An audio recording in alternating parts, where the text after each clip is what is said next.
Knights chip into the zone again, another bounce off of the advertising board. Joe Baird turns it over. That's that weird board again. Howlett goes back to the blue line. Baldwin shot saved by Priest. Hayward collects the loose puck. Finds Conga. Conga for the wraparound attempt. That goes through Priest. Howlett has a chance, and Howlett finds the back of the net. Conga's wraparound chance falls nicely to Matt Howlett on the back door before anyone can react. It's behind Priest and in 9:39, the time of the goal. And it looked like Baird was doing a good job clearing everything out there, but just Priest one rebound too many, and it allowed Howlett to just slot in there and pick up the loose puck at the back door and get the Knights 1-0 up. Here it is, this is Conga, as you say, go for the wraparound attempt, and it trickles under Priest, and Matt Howlett is there before Dan Rose can react. And the Knights with the first goal of the evening. Neely from behind his own net. Up to Conga. Conga weaves his way in through the BZ man. Conga, that is fantastic! Bailey Conga decides it's time to put on a highlight reel and puts the Knights 2 goals to the good here with a power play mark at 18:15, the time of the goal. That was a beautiful goal. Just an end-to-end rush. Bailey Conga's been making quite a name for himself since his debut a couple of weeks. He's only joined, what, a couple of weeks ago? I believe his debut was against the Bees, actually, I think. Up in Leeds. We will get that replay for that 1 second. He scored in that game as well. Yes, yes he did. Morris penalty. And here's Bailey Conga pantsing 3 men. Yeah. Stuart Morg does his best to try and strip him of the puck, but Conga just somehow muscles it through and is able to slot it around Priest. Long stretch pass to Blaser. Blaser steps in the zone, loses his footing. Puck finds his way back to Matt Barron, who just hammers one past Britton Priest. And the Knights go 3 goals up, 22-15, time of the goal. Time of the penalty. Barron applies the finish, but this goal is all Boesa. Even after losing his edge, it gets played back out to Barron, who just trails in and just blasts it into the top of the net. You sang Spice Girls, stop. Hammer time. Knights net. And we have a fight at centre ice. Liam Morris has gone for Jimmy Archer.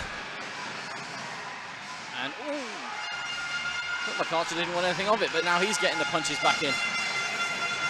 That has come from absolutely nowhere, and the linesmen have probably jumped in a little too early. Archer doesn't want to let go. He really wants Morris. They've jumped in a little early there.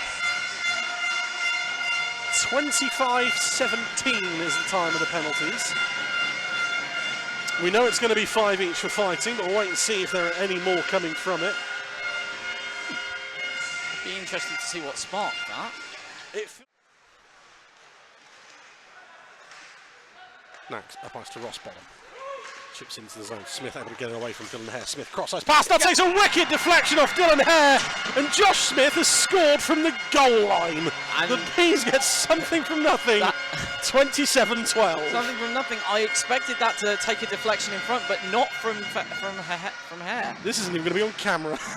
No, it's just on camera. Gospel gets across. It looks like he has it covered, but it just sneaks by him. I think it takes a deflection off. Doughty down low once more.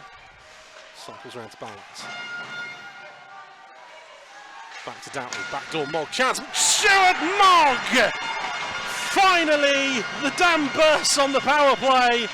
And Stuart Mogg gets one home. 31-30 on the 5-on-3 advantage. Aidan Doughty does all the hard work down behind the goal line. We'll see it here. Moves it across, looks for Mogg, and Mogg just has to snipe it into the top cheddar. Stuart Mogg clearly watching Thomas Malasinski highlights from last week. Despairing dive, not quite cleared. Down low again, backdoor chance for Blaser once more. Back to Howlett.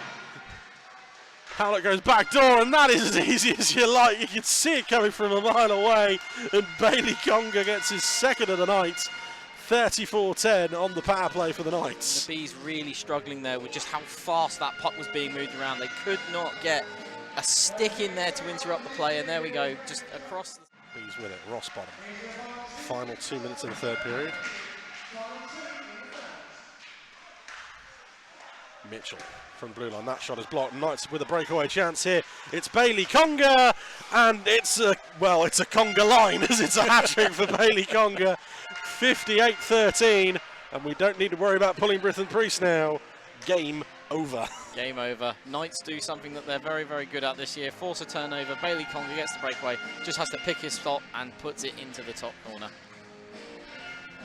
3 very good finishes from the import for the Knights. So yeah, we can jump the gun on this. Man of the match of the Leeds Knights tonight, it's Sam Gospel. Obviously it was going to be Bailey Conga, but Sam Gospel takes the man of the match. It's hard not to give it to Sam Gospel on any night. He's just so good at everything. Rebound control, reaction saves, he's just immense. And I mean, I think he's always been made the case of he is the best netminder in the league. Obviously the last few years, there's not really been much of an argument against it. It's criminal that nobody in the Elite League considers him good enough to really be a starter at that level. Well, that's because he's British. Yes. Sam Gospel, another key piece of the Leeds Knights from the last few years, since their inception, really, when they were the Chiefs. As they go for a lap of honour for the Knights fans that are here in attendance, and those of you watching on stream, yes, we know you're watching. We can see the match night updates page. Thank you for joining us. Obviously, that is the second and last visit for the Knights here this year, so we hope you've enjoyed both of your games with us tonight, which is possibly being presented by the world's smallest man of the match presenter. Oh, how adorable. Should we really be giving beer to kids? Luckily, I thought I should say, for anyone watching, it's an empty box. It's an empty box. Man of the match of the Bees, it's Stuart Mogg tonight. Stuart, he got a goal for himself. He was everywhere all night. Good work at both offense and defensive zones the entire evening. Another hard choice of the Bees. There's a few names that you could have picked. Vitaly Balaz, Priest again. Vitaly Balaz? Vitaly and Balaz, come on. But Stuart Mogg signed another import. Yeah, Stuart Mogg just edging it for us. Yes, definitely Stuart Mogg, the pick of the game. I mean, obviously, the beauty of a goal alone, but was a defensive workhorse on the back end all evening. I think I'm not going to pick him out for man of the match, but I think Joe Baird had a very, very solid return. I think Marcus Mitchell as well had a very, very solid debut performance, just to stand those two out. Gianni Vitali was going to be, despite the fact that he didn't get a goal, was going to be my second choice for man of the match this evening, because he was all over the place, doing exactly what you want from him. Drawing penalties, he was drawing players out of position with his puck movement all around in the zone, and just he had a really big night. And it's really a shame that he didn't get anything to reward that realistically at the end. Well, as the Bees go around for the lap of honour. Chris, thank you for joining me once again. Thank you. As always. And as you said, you're back one more time in 2023 for a neon night on New Year's Eve. I'm going to be covered in glow sticks. I think we all are. I think that's mandatory for that one. Okay. So please do join us either in the ring or on the stream for that one. That one is I want to say it's a 3:30 face-off. It is. But I will make sure I double check that. So do check the website before that happens. And obviously, we are back here next Sunday. I have to ride solo, thanks to the Swindon Wildcats, as we have our last home game before Christmas, as we welcome the Telford Tigers to town on Sunday, the 17th of December. At least nothing controversial happened the last time we played the Tigers. Oh, wait.